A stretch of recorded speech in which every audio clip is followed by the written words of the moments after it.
Bom, estamos começando mais um programa Voz da Advocacia. É um programa que traz informações dos tribunais, da vida cotidiana do advogado e da vida da cidadania brasileira. E você pode acompanhar muitas coisas por aqui. E esse nosso programa é veiculado pela TV Rede Livre no YouTube. E você pode ir lá se inscrever, compartilhar, dividir isso com seus amigos, porque nós temos um tema importantíssimo hoje.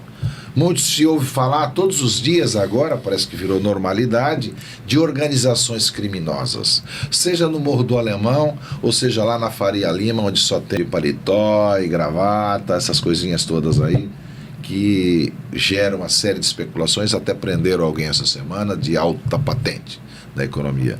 Mas o assunto é crime e é economia, portanto, a economia do crime. Né? E a produção científica que isso está sendo feito pela Universidade Federal do Rio Grande do Norte. Existe um grupo de estudos especializado na universidade que chama-se DECRIM, que é um estudo que estuda a economia do crime, ou seja, a economia e a política do crime brasileiro. E nós temos hoje dois convidados, um professor e um dos alunos da Universidade Federal do Rio Grande do Norte do curso de Direito. Não é?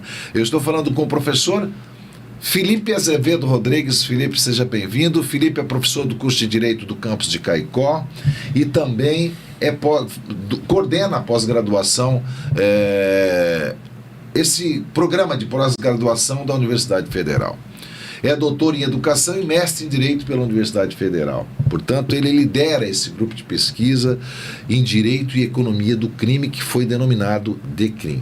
E também temos aqui ao lado o jovem estudante Lucas Ian Barros, que está se graduando no curso de Direito, se preparando para as missões importantes, não é, Ian? Lucas, não é? No curso de Direito da Universidade Federal do Rio Grande do Norte, e é membro do grupo de pesquisa em Direito e Economia do Crime, que também vai dizer quais são as perspectivas dos acadêmicos sobre isso, assim como o professor vai dar para a gente explicar o que é isso. Professor Felipe Azevedo e Lucas Ian Barros, sejam bem-vindos ao Voz da Advocacia. Muito obrigado pelo convite, doutor Luiz. Agradecer ao espaço, né, que você lidera aqui da Voz da Advocacia, na TV Livre, Rede Livre. Rede Livre. E eu gosto muito desse nome, Rede Livre. Há muito tempo que eu pesquiso e me posiciono em favor das liberdades individuais. E o tema da criminalidade organizada está totalmente relacionado com isso, porque o crime organizado é uma ocupação de espaços de poder por estruturas, instituições, organizações versadas no crime, bastante autoritárias, né, que flagelam toda uma população brasileira e sacrificam suas liberdades individuais. Então, a gente que é da advocacia, do direito, às vezes não olha muito essa perspectiva. Também como o crime condena massas populacionais de brasileiros a quase uma servidão diária. Né? E é isso, estou aqui ao lado do meu colega, aluno de DECRIM, né, que é o Lucas Ian, também vai falar um pouquinho com vocês sobre a nossa experiência. Lógico. Ian, diga, seja bem-vindo, jovem, estudioso, se preparando para um destino brilhante. Diga aí alguma coisa. É muito bom estar aqui com vocês hoje, espaço perfeito, e vamos para o debate, né? Estou aqui tanto para falar um pouco, mas também para aprender muito com duas bem. Mentes brilhantes. Muito bem, eu vou começar conversando com o Felipe. Me permite chamar assim, Felipe? Claro. O professor Felipe. Para iniciarmos esse nosso bate-papo, as pessoas querem saber muitas coisas. Eu particularmente, pouco tenho ouvido, até porque agora, com a presença da doutora Maísa aqui no escritório, ela trouxe essa ideia do DECRIM. Eu digo, mas o que é DECRIM? E eu venho perguntar a você, o que vem a ser DECRIM? Qual o propósito de se criar esse grupo dentro da universidade e dentro do cenário jurídico, professor Felipe? Qual é a sua análise sobre isso? Bom, vou começar falando sobre alguns autores, que aí vai ficar um pouco teórico, mas logo vou trazer para o chão, para a realidade nossa do dia a dia, né? Tem um colega advogado também do sul do Brasil, Cristiano Carvalho, como o senhor, e ele acompanha meu trabalho na Universidade Federal há um tempo, né? E a gente mantém esse contato. E ele diz que, segundo ele, eu sou um dos poucos professores de direito penal que não usa Foucault, Michel Foucault, né? Não usam a visão de que o Estado e o direito penal só serve para oprimir classes sociais desfavorecidas, e pelo contrário, ele tem uma função também importante, como diria um outro autor, que é o próprio Franz von Liszt, um autor antigo do direito penal, que diz que o direito penal também produz liberdade, quando ele é dosado e protege as liberdades individuais. E qual seria o autor que eu utilizo no lugar do Foucault, né? Eu utilizo um autor chamado Gary Becker. Eu saí da Europa, vim para a América. Na América, Gary Becker ganhou um prêmio Nobel por um artigo escrito em 1968, chamado Crime e Punição, uma abordagem econômica. Ele ganhou um prêmio Nobel em economia justamente por entender que o criminoso é um agente racional. A tomada de decisão para entrar para o crime, para se tornar criminoso, é uma tomada de decisão que pondera custo e benefício. O curioso é que, muitas vezes, um vencedor de um prêmio Nobel, ele conquista esse status, esse prêmio, dizendo o óbvio. O que, no senso comum, nós já sabíamos. Afinal de contas, a gente ouve falar, o crime compensa. Sempre assim. E o trabalho dele, basicamente, é criar modelos matemáticos que demonstram que o senso comum tinha razão. O crime, quando prospera, é porque compensa. O crime, quando atrai novos agentes criminosos para dentro dele, é porque ele compensa. E aí ele criou modelos matemáticos que fazem essa ponte entre direito e economia. A gente estuda a segurança pública como uma variável numa equação, a gente estuda o rigor das penas como uma variável na equação, a gente estuda a rentabilidade do crime como uma variável na equação, buscando chegar a um resultado de, na situação, no contexto brasileiro, jurídico, nas leis brasileiras e social, o crime compensa? A gente responde hoje que sim. Sim. Eu só para fazer aqui uma emenda, e que tu pode até complementar, porque agora eu vou te perguntar. Então nós falamos de economia do direito e agora nós estamos falando de economia do crime. É isso mesmo? Isso. É uma disciplina que nós teremos que estudar. Economia do crime. Porque saber se ele compensa ou não, tu já disse que compensa, mas também tem que saber as consequências. Então muita gente vai começar a ir para o crime, né? Então, quer dizer, compensa, vírgula. Tem punições, tem severidade, né? E eu acho que você que está acompanhando também tem que entender. Nós podemos falar então que isso se chama disciplina da economia do crime? Nos cursos de economia, no Brasil afora, há sempre um ou outro professor que estuda isso, em particular, uma disciplina mesmo, uma disciplina economia do crime. Agora, óbvio que não é uma disciplina obrigatória. Até poderia ser, seria muito útil para a sociedade, né? Mas é sempre colocado ali como uma disciplina complementar, uma disciplina optativa.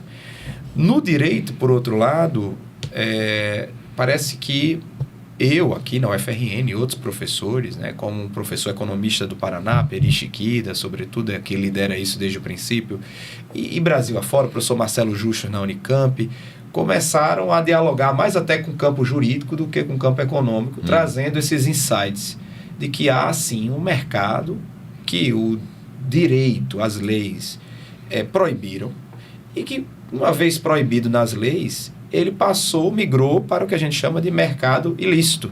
Ele não deixa de existir, ele só é explorado por agentes que já não se inibiam com o descumprimento da lei.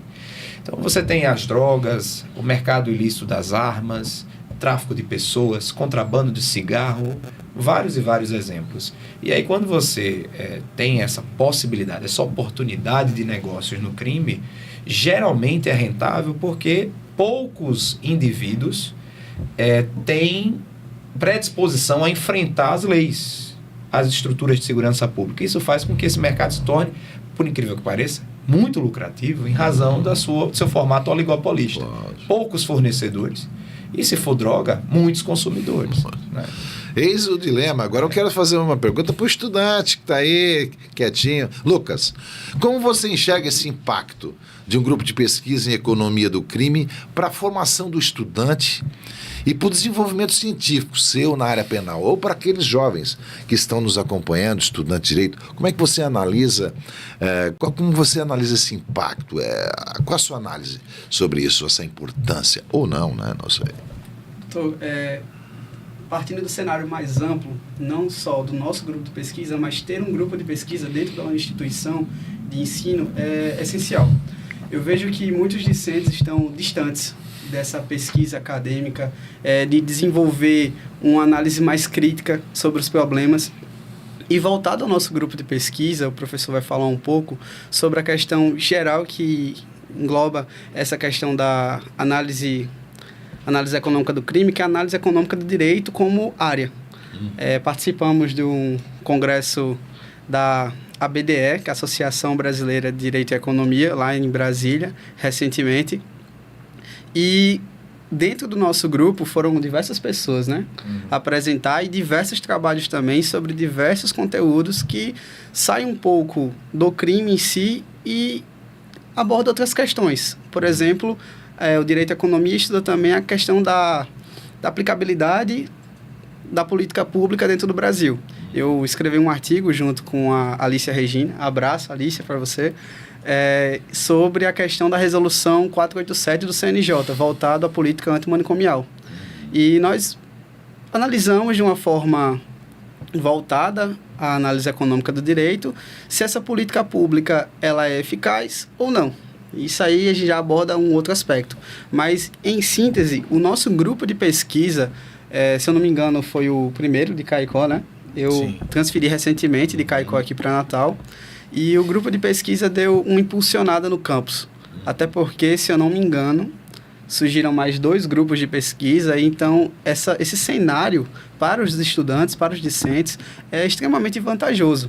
Até porque, além de dar esse conceito de união, de vestir a camisa, né, como a gente está vestindo aqui, dá oportunidade para fora da universidade.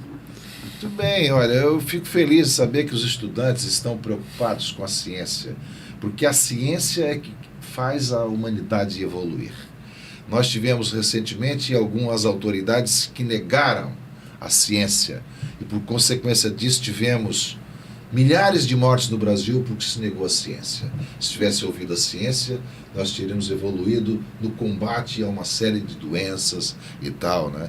Eu lembro que eu acompanhei muito a Luana Araújo, uma médica infectologista, que defendia com muita firmeza isso, e nós sempre defendemos. Tem que incentivar a ciência.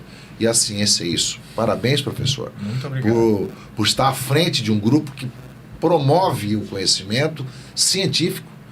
E a ciência é o que faz evoluir. Eu falo aqui por mim também, né? Eu acho que é fundamental que a gente tenha sempre essa preocupação com a ciência, porque nem todos têm. E eu fico feliz e parabenizo a Universidade Federal do Rio Grande do Norte, da qual também fiz parte, não é, da Universidade Federal. Sou filho da Universidade Federal do Rio Grande do Norte.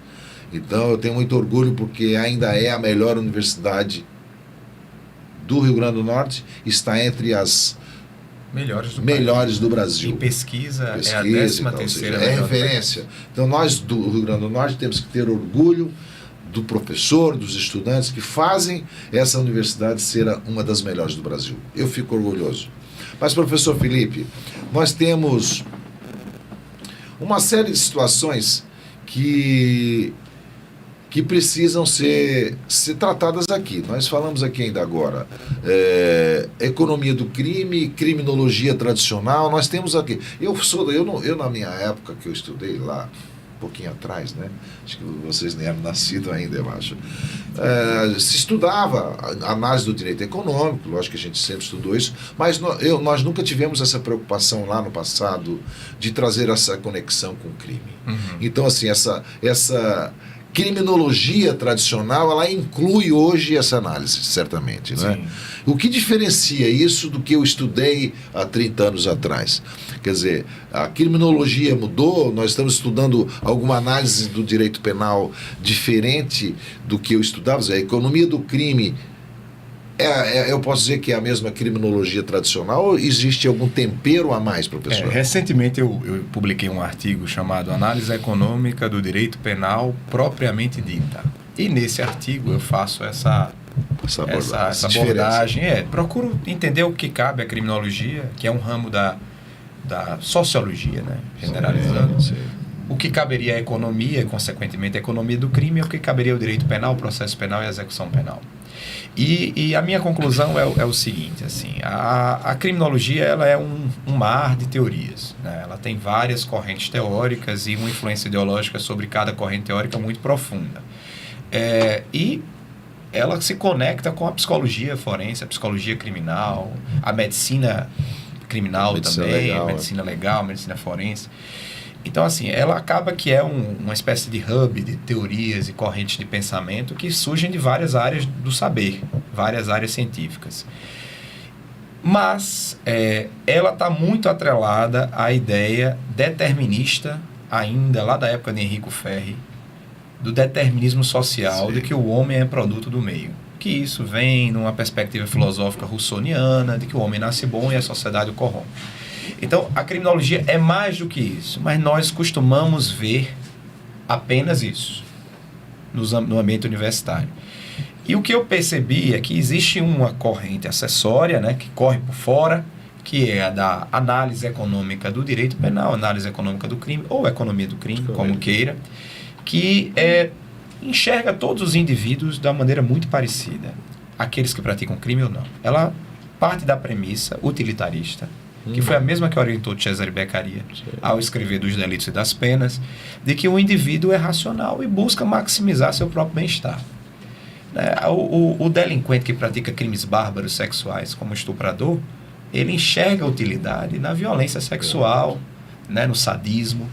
Então ele enxerga utilidade nisso. Nós aqui não, a gente não enxerga nenhuma vantagem, nenhum benefício em ver uma pessoa sofrendo diante da gente. Mas nós enxergamos utilidade em outras coisas. Né?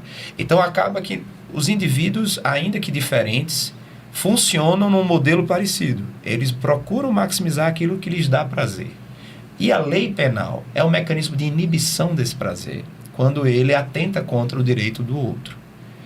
Então, a grande sacada da economia do crime é que ela iguala todo mundo. O ativista ambiental quer maximizar a proteção do meio ambiente. O estuprador quer maximizar a sua tara, a sua perversão sexual. O agente que investe em bolsa de valores quer maximizar o ganho das suas ações. Eu quero que esse programa seja o melhor possível para que minha produção acadêmica se expanda e se estenda. Então, cada indivíduo ele tem esse algo em comum, ainda que a finalidade dele mude. Então, a economia do crime parte disso. Ela é muito mais simples de analisar. E do ponto de vista de definição de política pública e política criminal, ela fica um tanto quanto blindada de vieses ideológicos, porque ela não faz essa distinção. E, empiricamente, ao longo de décadas, isso foi demonstrado como assertivo. Um experimento mais conhecido, que não veio de um estudioso de análise econômica, mas sim de um estudioso da criminologia, mas que confirmou nossas premissas, é aquele experimento em Chicago com as janelas quebradas. Que se colocou 2 veículos em bairros distintos, socialmente bem diferentes, um bairro de alto padrão e um bairro vulnerabilizado socialmente, intactos, e esses carros ficaram lá por alguns dias e ninguém mexeu. Quando colocaram os mesmos carros, meses depois, com o vidro trincado, para-brisa trincado, ainda que houvesse uma distância ali de um dia a outro, os 2 carros foram vandalizados em ambos os bairros. Ou seja, o indivíduo com tendência criminosa, não é que a oportunidade faz o ladrão só estava feito, ele se revela na oportunidade, quando os incentivos lhes são favoráveis. E é basicamente isso que a gente procura demonstrar e pesquisar. Muito bem, você está mostrando aqui uma espécie, a metodologia que vocês estão aplicando é uma metodologia, primeiro, parabéns, assim, pela profundidade da busca teórica, doutrinária, para passar para o jovem estudante. O Lucas está aqui acompanhando, eu já estou aprendendo mais um pouco aqui, porque essa metodologia de aprofundar o estudo, é tudo que a ciência, é tudo que o acadêmico precisa. Parabéns, eu fico orgulhoso. E eu quero perguntar para o Lucas, e você? Tudo é novidade para você também, né? Estudar sobre isso, porque o curso de Direito tradicionalmente foca no A mais B, e às vezes essa profundidade nem todos vão, você muito sabe disso. Como é que você tem enfrentado isso? É fácil? Como é que você diz para o jovem estudante que está acompanhando, olha, vamos para a ciência, vamos para os núcleos de ciência da universidade? Diga alguma coisa para o jovem que está acompanhando a gente aqui. Quer olhar para cá?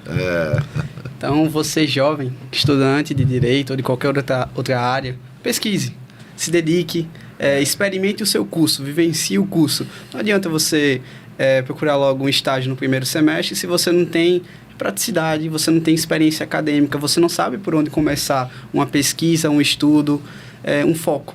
Eu lembro que foi uma situação que me marcou muito. No primeiro artigo que eu estava escrevendo com o professor, era voltado a questões psicossociais do crime. Uma integração entre o que a gente estuda e a questão da psicologia jurídica. E eu cheguei para o professor e disse assim: professor, no meu artigo eu queria colocar o porquê das pessoas cometerem crime, né? O porquê, de onde é que surgiu o crime? Se toda a sociedade existiu o crime, e o professor falou brilhantemente: Lucas, o que é que toda sociedade tem em comum com relação ao crime? Aí, o homem. Mas o que é que o homem tem em comum com cada um deles? A racionalidade. Então, aí eu comecei a desenvolver um carinho muito grande por Gary Becker, né? na pesquisa, e eu vejo que o estudante, ele precisa se identificar com o curso. A professora Daniele Carvalho, do curso de Contabilidade da UFRN, ela pesquisa muito, fez o doutorado dela com relação à evasão escolar, a evasão dos cursos. O estudante não se identifica com o curso, ele não busca criar raízes, e uma das formas de encontrar raízes é você se colocar e pertencer a um lugar. E a melhor forma é construindo um network dentro da universidade e levando para fora dela. Então, eu acredito que quando você entra num grupo de pesquisa, não é só a pesquisa que você se envolve, mas sim com as pessoas, com a identidade, com o curso, até porque no curso de Direito, muitos sabem, quando a gente entra, a gente vê aquelas matérias iniciais, não vê Direito de fato, em algumas grades curriculares, e os estudantes acabam se distanciando um pouco. Poxa, não era isso que eu queria. E quando começa a experimentar, a fluir por diversas áreas, não só na experiência prática, mas também na teoria, principalmente na teoria, é um ramo muito, muito grande de oportunidade. Isso mesmo, tem que estar apaixonado pelo direito, não é? Pela ciência e pela humanidade, né? Eu digo que o advogado, até escutei isso de uma jovem essa semana, o advogado, o jurista, pelo menos o advogado, é o que cuida da alma das pessoas. O estar bem, né? Você como advogado, estudante de direito, tem que ter esse ângulo de visão. Trabalhe para cuidar da alma e do bem-estar das pessoas. Esse é o papel do advogado. Então, lá na grade científica, o professor tem proporcionado isso, não é, professor? Acho que é isso. A formação é muito mais do que a disciplina tradicional positivista, que é o que nós temos. Isso. As disciplinas são positivistas, e a gente está falando aqui de uma coisa um pouco maior, que é científica, né? Que muda o conceito do direito positivista para uma análise doutrinária. Que pode ser até experimental, sim, né? Você pode ir a campo. E a gente conversava mais cedo sobre essas relações interpessoais, né? Como isso é importante. A universidade, ela tem como premissa duas coisas que é sempre importante lembrar, né? Primeiro, o conhecimento universalizado. Então, eu, como estudante de direito, não devo me limitar só ao direito. Então, acaba que eu tenho que transcender para outras esferas. E, do mesmo modo, eu tenho que fazer isso tanto em sala de aula como fora de sala de aula. Então, a pesquisa e a extensão é a maneira como nós produzimos algo para devolver à sociedade o investimento que ela faz na minha remuneração, né, na matrícula de Lucas, né, que não paga pelo curso dele de Direito, mas a sociedade paga por isso. Então, o que a gente procura pesquisar é como a gente pode melhorar as políticas públicas, né, e como esses jovens podem ser bem formados para perceberem o papel social que eles têm também. E aí vem algo importante que foge um pouquinho do tema do grupo de pesquisa, mas eu queria reforçar, que é a atitude que o estudante deve ter, e o professor também, né? Essa atitude, esse compromisso, esse entender que a carreira dele já começou, a carreira profissional dele. Seja como docente, futuro professor da universidade, que foi a minha trajetória, sim, também como advogado, as carreiras jurídicas na administração pública. Então, já começar o curso buscando construir pontes, buscando, como o Lucas muito bem disse, participar das mais diversas oportunidades que a universidade oferece. Acho que isso é muito importante e constrói, para além do conhecimento, as habilidades e atitudes necessárias, éticas, proativas, que o profissional do direito deve possuir. Eu acho brilhante, sabe, essa sua profundidade das suas palavras. Pelo seguinte, nós observamos, comentávamos aqui ainda há pouco,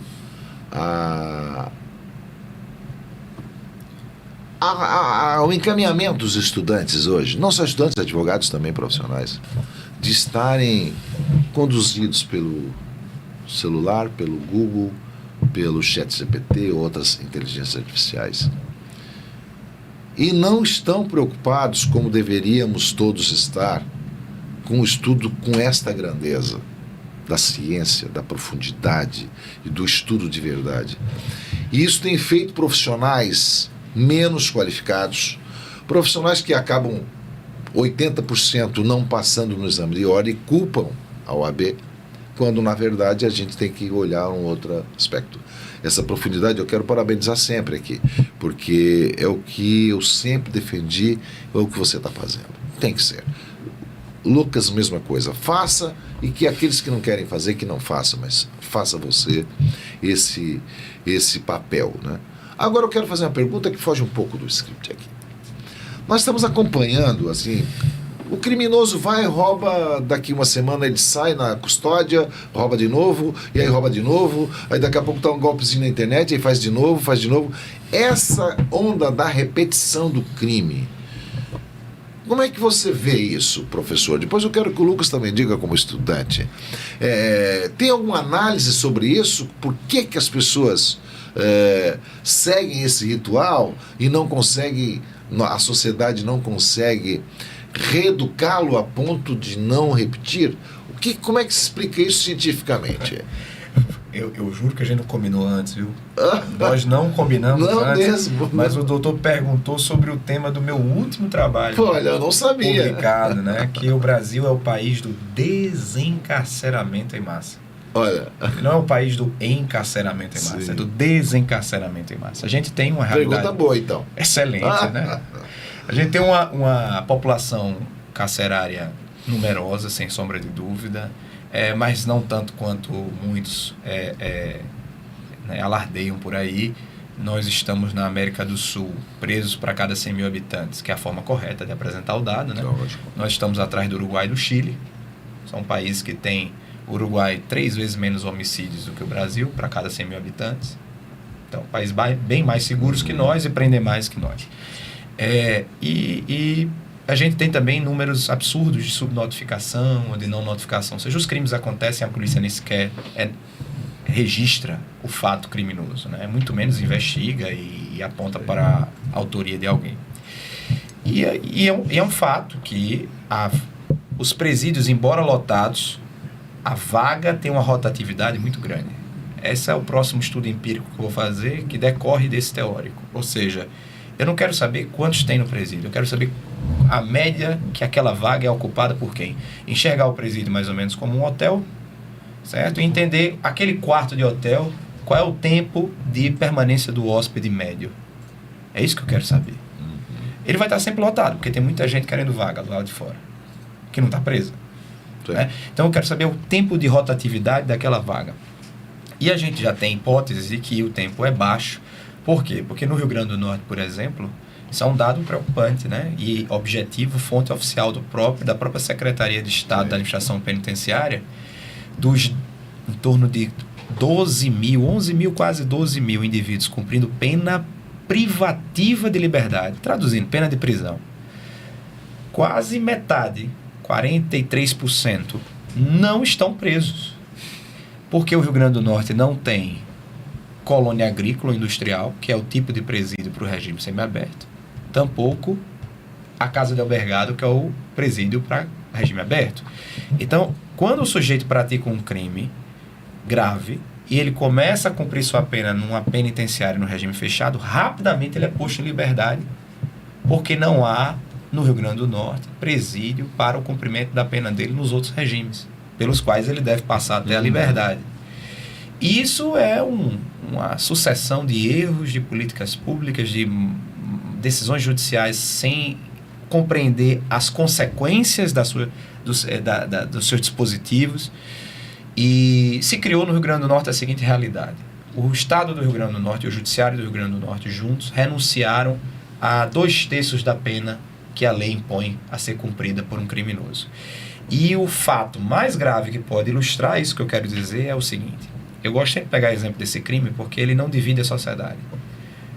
Homens e mulheres, jovens e adultos concordam que esse crime deve ser punido severamente. É o crime de estupro. Então, o crime de estupro hoje no Brasil é a pena de 6 a 10 anos.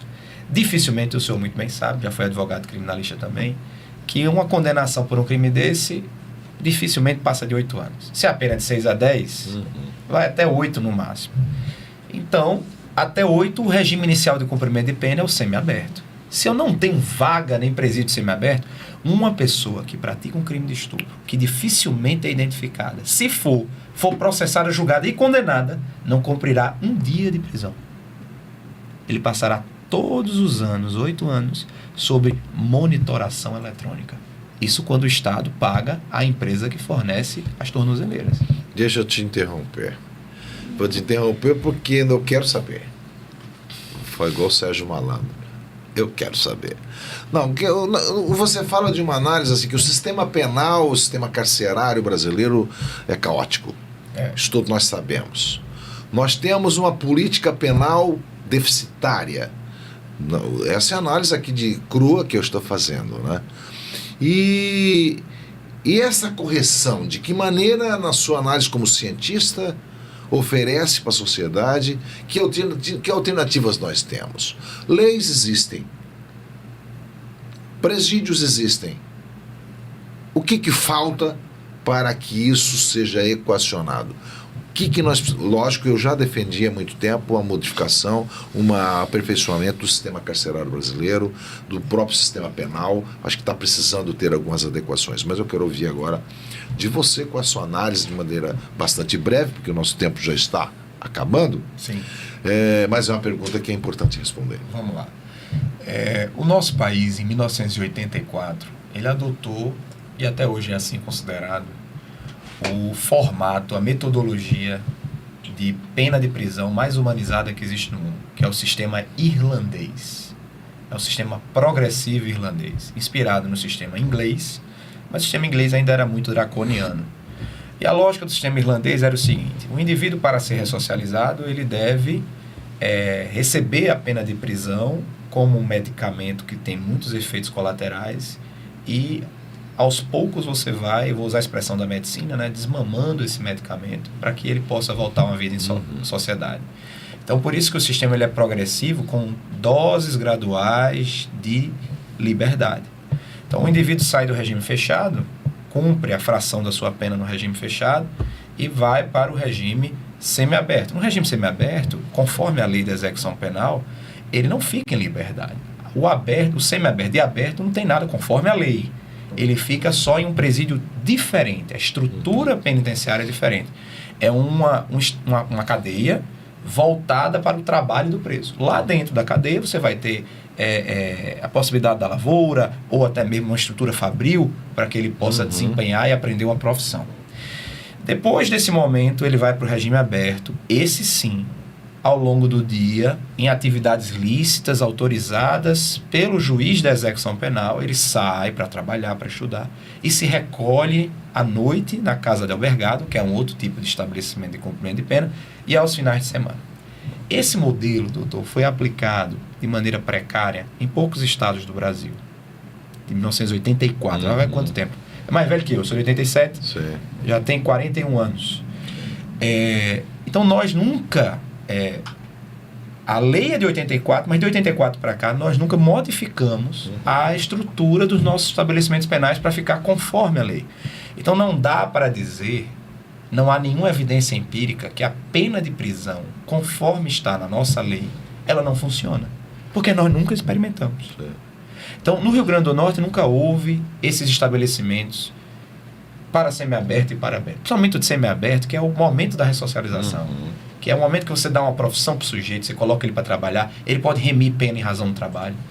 E aí o que é que acontecia? Também é absurdo. O que acontecia é que o indivíduo tinha direito a ir para uma colônia agrícola industrial, não tinha vaga, não tinha o prédio, e aí a gente mantinha no regime fechado. O que também é um abuso, é uma violação de direitos. Em vez de o poder público, e aí vem desde a súmula vinculante 56 do Supremo, estabelecer que o Estado não pode mantê-lo no regime mais rigoroso, mas tem a obrigação de edificar os estabelecimentos penais adequados, eles só disseram assim: não coloque no mais rigoroso e, não havendo vaga, coloque uma tornozeleira eletrônica. Isso foi, por mais que a intenção tenha sido boa dos ministros, isso foi uma bênção para as organizações criminosas, que o RH delas ficou muito feliz. O tempo de sabático, ano sabático do preso, diminuiu muito. E ele volta rapidamente para operar nas linhas de frente do crime organizado. Então a gente sinalizou muito negativamente para a sociedade, essa sensação de impunidade ela aumentou, o indivíduo criminoso, ele passou a perceber que o crime compensa mais, as organizações criminosas conseguiram se estruturar, criar uma espécie de INSS do crime, que mantém a família dele recebendo R$5.000 lá em São Paulo, o PCC faz isso enquanto ele está preso, mas quando ele volta ele tem que pagar isso. Isso. É uma organização de verdade. Uma empresa respondendo objetivamente, empresa do crime. Respondendo objetivamente, infelizmente, eu não gosto de defender prisão, mas a nossa sociedade está presa em razão do crime. Né? O escritório do senhor é um prédio maravilhoso, mas tem uma grade na entrada. O senhor se prende em razão do crime. Então, a maneira da gente corrigir é, sim, dotar o país de prédios e de estruturas de execução penal eficientes, sim, de encarceramento. E aí, dentro dessa estrutura que faz a lei ser cumprida, né, com presídios semiabertos, com presídio de aberto, a gente vai buscar humanizar a pena de prisão. Mas ele tem que ser preso, ele tem que cumprir a pena dele. Né? Porque se ele não cumpre, a gente relativiza as instituições penais e, consequentemente, sua eficácia. Perfeito, professor. Fiquei feliz com sua resposta e eu acho que a nossa audiência também, né? Porque, de fato, essa reforma do sistema carcerário é necessária de maneira objetiva, porque não há como progredir, você foi muito categórico nisso, sem os estabelecimentos apropriados. E não há interesse do Estado, cá para nós, de equacionar. É mais fácil comprar tornozeleira eletrônica e liberar os bandidos numa custódia. Às vezes a audiência de custódia também foi uma coisa discutível, né? Embora eu ache que tenha que existir mesmo, né? Então são muitos fatos e fatores que interferem na descrença do sistema penal brasileiro. Essa é a realidade da sociedade e lamentavelmente é uma verdade, não é? E, enfim, eu acho que é bem isso, mas eu também preciso ouvir um pouco o estudante que está vendo tudo isso e ainda não entrou lá no presídio, não entrou ainda para visitar, para saber como funciona de fato, né? Eu digo que eu já estive algumas vezes nos presídios e só quem vai sabe o quanto o sistema é terrivelmente inadequado para ressocializar qualquer cidadão. Mas diga, Lucas, como é que você tem visto isso como uma contribuição, fortalecendo o seu conhecimento? É importante para você ter essa compreensão? Como é que você diz sobre isso como estudante? Doutor, eu não estive no presídio, mas o DECRIM já. O DECRIM participou da pesquisa do professor Peri, já citado pelo professor Felipe, e foi feito aplicado questionários 404 presos dos estabelecimentos penais de Franco da Rocha, São Paulo, boa parte deles do PCC. Eu estive lá pessoalmente, uma aluna do DECRIM também, que hoje está em Coimbra, fazendo um pedaço da faculdade dela lá. E na pesquisa do professor, ele constatou que a cada 10 crimes econômicos, 8 dão certo, uma taxa de 80%. E o valor do setor ilícito, do ganho, né, do setor ilícito, é 12,9 vezes maior do que o setor lícito. Então, não está...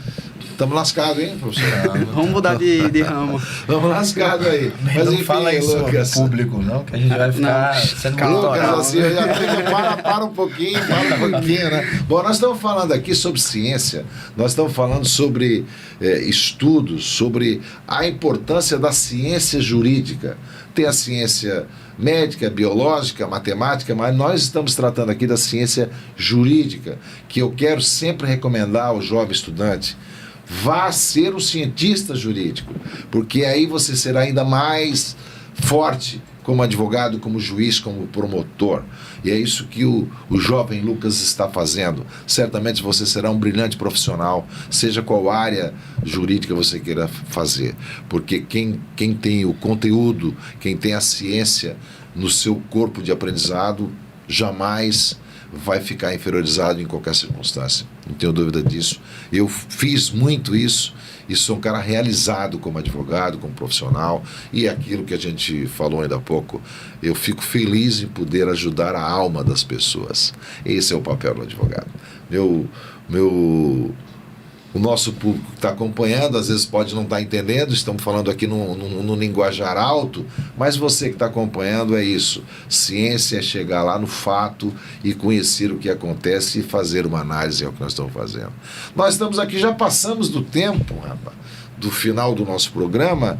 Eu quero aqui agradecer o professor Felipe, ao tempo de parabenizá-lo pelo trabalho brilhante que tem fazendo. Tomara que se multiplique isso nos campos das universidades de todo o Brasil, não só na área do direito criminal, economia do crime, mas em outras áreas do direito que são importantíssimas, como um instituto que tem sido pouco explorado no Brasil, Instituto da Mediação e da Arbitragem, uma coisa que é importante tratar, e eu acho que talvez a universidade pudesse também criar núcleos nessa direção, não sei se tem, para fomentar isso. Nós temos um código comercial de 1851 que já previa a arbitragem, e nós estamos no século XXI e ainda não é eficaz. Ou seja, foi feito ainda na época do Império, vamos lembrar, Dom Pedro II lá atrás, e nós não conseguimos evoluir ao ponto de realizar o Código Comercial de 1851. Então é a ciência que está faltando e a vontade política de quem está